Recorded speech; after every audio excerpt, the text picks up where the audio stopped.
पटवारी double यतीम हो गए हैं। एक तो इनका सियासी बाप नवाज शरीफ लंदन भाग रहा है, दूसरा पटवारियों का बाप काजी भी रिटायर होकर लंदन भाग रहा है। कुछ दिन तक पटवारी बोलेंगे उन ओ गल्ला नहीं रही। लगता है भगोड़े को वतन लाने का मकसद पूरा हो गया है, इसीलिए अब इसे वापस भेजा जा रहा है। नवाज शरीफ इस बार जब जहाज की सीढ़ियां चढ़ते हुए हाथ हिलाकर बाय बाय करेंगे तो नीचे खड़ी इस्टेब्लिशमेंट एक बार जरूर रुखसत होते बहू जी से कहेगी, जाओ बहू जी जी लो अपनी जिंदगी। इतिहास गवाह है कि हर किसी की जिंदगी में एक ना एक दिन ऐसा जरूर आता है जब उसे दोबारा जीने का मौका मिलता है। बहू जी को भी ये मौका मिलने वाला है। बहू जी जागती आंखों खुद को लंदन की सड़कों पर ठोरी पर मास्क पहने हुए घूमते फिरते देखते हैं। इंशाल्लाह बहू जी के ख्वाब की इन्हें ताबीर मिलने वाली है। बहू जी पाकिस्तान में रहते हुए ख्यालों ही ख्यालों में थोड़ी पर हाथ फेर कर ये कहते रहे, एक बारी मैनू लंदन जान लैन दो, फिर वेखना इस बारी मैं पहला नालों डाढ़ा लंदन प्लान बनावांगा। इस बार तो लंदन प्लान कामयाब होकर भी नाकाम ठहरा। बहू जी अगली मरतबा अपना हल्का बदल के इलेक्शन लड़ना, क्योंकि आपकी सीट अवाम अब यास्मीन राशिद के नाम कर चुकी है। अगली बारी फेर शेर बुज़दिल भगोड़ा नवाज शरीफ एक बार फिर अपने आबाई वतन लंदन उड़ान बढ़ने के लिए तैयारियां शारियां कर रहा है। मियाँ साहब का मिशन कंप्लीट हो गया और अभी इंशाल्लाह वो अपने वतन को वापस रवानगी का सामान बांधने वाला है। इसी तैयारी के लिए मियाँ साहब शॉपिंग करते फिर रहे हैं। लगता है लंदन में किसी ने फरमाइश की होगी, बहू जी वापसी पर पाकिस्तान से एक कारपेट लेकर आना। हुन बहू जी कदी कारपेट ते कदी अजारबंद खरीदन वास्ते अतवार बाजार पाए जाएंगे, मगर लगता है बहू की छठी हिस्स ने इन्हें खबरदार कर दिया है कि वो जितना भी छुप छुप कर शॉपिंग कर ले वो फड़े जाएंगे। कोई ना कोई इन्हें देख ही लेगा और इनकी वीडियो बना लेगा। हो सकता है कोई इन पर डोनट बेच दे, इसलिए बहू जी अच्छी खासी एहतियात का मुजाहरा करते हुए शॉपिंग करते रहे और फिर चुपचाप निकल लिए।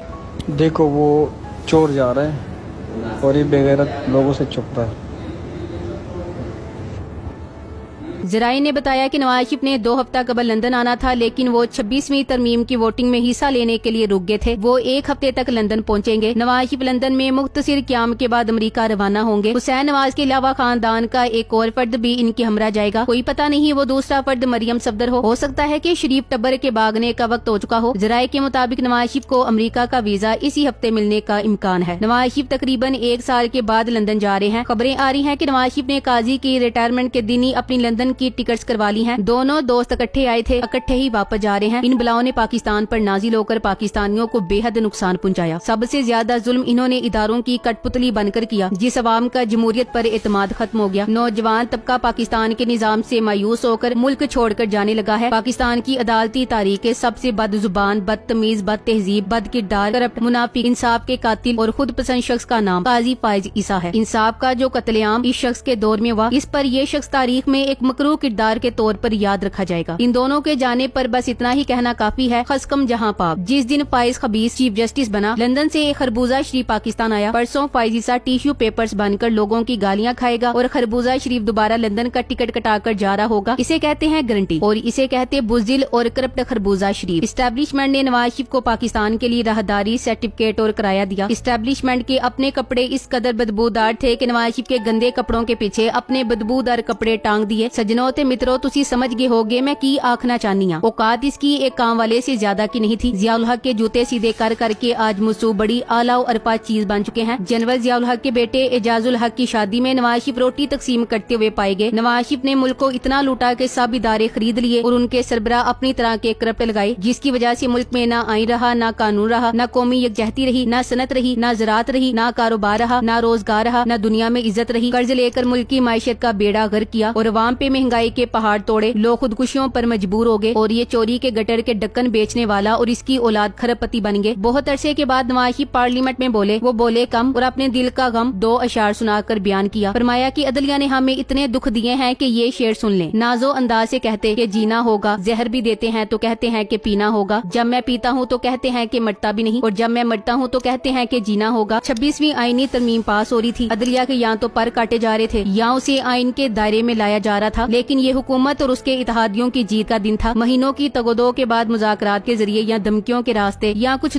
लोग की पॉलिसी इख्तियार करके या 2-4 अरकान को खरीद कर या गायब करके हुकूमत ने अपने अदाद पूरे कर लिए थे। हुकूमत के लिए खुशी का दिन था। ऐसे में हुकूमत के रूहानी बाप अपने माजी के जख्म क्यों कुरेद रहे थे? शेर वजन में है या नहीं, हस्बे हाल है या नहीं, इसका फैसला तो अदबी नकाद और सियासी मुबस्सरीन कर सकते हैं। आम देखने वालों को तो पुरानी उर्दू फिल्मों के वो सीन याद आ गए जब एक घर में बारात पहुँचती है, डोली उठने वाली होती ہوتی ہے اور دلہن کا ناکام عاشق ایک اداس دن میں گانا گانے لگتا ہے۔ 3 بار ملک کے وزیر اعظم سے ناکام عاشق کا سفر نواز شریف نے عوام کی آنکھوں کے سامنے طے کیا ہے۔ اسٹیبلشمنٹ نے بنایا پھر نکالا، پھر عوام نے بنایا، مشرف نے نکالا، پھر عوام نے بنایا، عدلیہ نے نکالا۔ تو ظاہر ہے عدلیہ کو زہر دینے اور پھر جینے مرنے کے تانے بنتے ہیں، لیکن جس ملک میں وہ چاہتے ہیں کہ عوام ان کے غم کو سمجھیں، اسی ملک میں ان کے چھوٹے بھائی وزیر اعظم ہیں، ان کے سمدی نائب وزیر اعظم ہیں، ان کی بیٹی ملک کے سب سے بڑے صوبے کی طاقتور وزیر اعلیٰ ہیں، پھر بھی ہم سے یہ گلہ ہے کہ دلدار نہیں۔ ان کا غم اس بزرگ کا غم لگتا ہے جو 4 شادیوں اور 14 بچوں کے بعد پوتے پوتیوں سے شکوہ کرتے پائے جاتے ہیں کہ مجھے سچا پیار نہیں ملا۔ نواز شریف وہ بیوہ ہے جو نہ شادی سے خوش تھی نہ اب سکون ہے۔ کیا نواز شریف اس ملک کی عدلیہ سے اس بات پہ ناراض ہیں کہ انہیں سزا یافتہ ہونے کے باوجود 50 روپے کے اسٹامپ پیپر پر ملک سے باہر جانے کی اجازت دی، جو پاکستان کی 76 سالہ تاریخ کا ایک انوکھا واقعہ ہے؟ کیا نواز شریف عدلیہ سے اس بات پہ ناراض ہیں کہ جب وہ ملک واپس آئے تو پورا عدالتی نظام چل کر ایئرپورٹ گیا اور وہیں ان کی بائیو میٹرکس کی گئی؟ کیا نواز شریف عدلیہ سے اس بات پہ ناراض ہیں کہ اس کے بعد ان کی جس عدالت میں بھی پیشی ہوئی وہاں یا تو ان کو بیل ملی یا ان کا کیس ہی سرے سے خارج کر دیا گیا اور انہیں ان کیسز میں سے بری کر دیا گیا؟ کیا نواز شریف عدلیہ سے اس بات پر نالا ہے کہ سپریم کورٹ نے ان کی تاحیات نااہلی کی سزا بھی ختم کر دی اور ان کے لیے الیکشن لڑنے کی راہ ہموار کی؟ کیا نواز شریف عدلیہ سے اس بات پر ناراض ہیں کہ 8 فروری کے الیکشن میں ملک بھر میں بدترین دھاندلی کی گئی اور اس دھاندلی کے ذریعے ان کی جماعت حکومت میں لائی گئی اور اس پر بھی عدلیہ کے کانوں پر کوئی جو نہیں رنگی؟ یا نواز شریف کیا اس بات پر عدلیہ سے ناراض ہیں کہ عدلیہ نے پاکستان کے قانون اور آئین کی دھجیاں اڑاتے ہوئے ان کی مدد کی سہولت کاری کی، مگر وہ پاکستان کی عوام کی نظروں میں ہمیشہ کے لیے مجرم بن چکے ہیں؟ پاکستان کی تاریخ میں نواز شریف سے زیادہ بدبخت انسان سیاست میں نہیں دیکھا۔ 40 سال پہلے جس برادری کے بوٹ چاڑ کر سیاست میں آیا، 40 سال بعد بھی انہی کے بوٹوں پر زبان پھیر رہا ہے۔ اس بزدل بگوڑے چور نے 40 سال میں کوئی عزت نہیں کمائی۔ نواز شریف کے شعر کا جواب شعر میں دیں تو کچھ ایسا ہوگا: بوٹ کے نیچے کی زندگی تو ایسی ہی ہوتی ہے، اب تو ایسے ہی جینا ہوگا، ہر روز ایک نیا کڑوا گھونٹ پینا ہوگا، ووٹ کو عزت دلواتے بوٹ کو عزت دلوا بیٹھے، اب کیسا گلا کیا شکوا، جو بھی کرو گے سب ڈکوسلا ہوگا، یہ دنیا کا واحد ڈاکو ہے جو قوم کے لوٹے ہوئے پیسے سے ڈیل کر کے باہر بھاگ جاتا ہے۔ نواز شریف کا کوئی ایک منصوبہ بتا دیں جو قرض لے کر نہ بنایا ہو، جو خسارے میں نہ ہو اور جس کو گروی نہ رکھا ہو۔ نواز شریف ملک کی سیاست میں سب سے زیادہ سازشوں میں ملوث رہے۔ سول حکومت و وزیر اعظم کے خلاف پچھلے 50 سال سے اسٹیبلشمنٹ کی سیاست کامیاب رہی۔ جمہوریت کے خلاف ہر سازش میں اس نے مہرے کا کردار ادا کیا اور خود یہ سب سے زیادہ بینیفیشری رہا سازشوں کا، لیکن پٹواری کہتے ہیں اس کا غم ٹھیک ہے۔ نواز شریف کے ساتھ ویسا سلوک ہوا جو اورنگزیب عالمگیر نے اپنے والد اور بھائیوں کے ساتھ کیا۔ پرانے بادشاہوں کو ہٹانے کے 2 ہی طریقے تھے، یا تختہ دار یا قید خانہ، یا کبھی کبھی رحم دل بادشاہ اپنے سے پہلے والے بادشاہ کو مقدس مقامات کی زیارت کے لیے بھیج دیا کرتے تھے۔ پاکستان بادشاہت نہیں، پاکستان کے موجودہ حکمران نواز شریف کو اپنا اصلی باپ بھی مانتے ہیں، سیاسی بھی روحانی بھی۔ جب چاہیں پارلیمنٹ میں کھڑے ہو کر عوام کے ساتھ اپنا ویژن، اپنے غم بھی بیان کر سکتے ہیں۔ جب دل کرے کسی منصوبے کے افتتاح کے لیے پیتا کاٹنے یا اپنی بیٹی کا راج دیکھنے کے لیے بھی پہنچ سکتے ہیں۔ اب کیا ہی اچھا ہو کہ وہ اس ملک کے دورے پر نکلیں جس نے انہیں 3 بار وزیر اعظم منتخب کیا، قید بھی کیا، دل بھی توڑا، جلا وطن بھی کیا، لیکن بالآخر ان کو روحانی حکمران مان لیا کیونکہ ان کے پاس فی الحال کوئی سرکاری عہدہ نہیں تو وہ جس سے چاہے مل سکتے ہیں، لیکن وہ ایسا نہیں کریں گے۔ نواز شریف شاید پاکستان کی تاریخ کے سب سے خوش قسمت سیاستدان ہیں، لیکن وہ یہ خوش قسمتی عوام کے ساتھ بانٹنے کو تیار نہیں ہے۔ عوام کے ساتھ وہ صرف اپنا غم بانٹنا چاہتے ہیں اور اداس دنوں میں اپنے مرنے اور جینے کا گیت گانا چاہتے ہیں۔ Thanks for watching. اللہ حافظ۔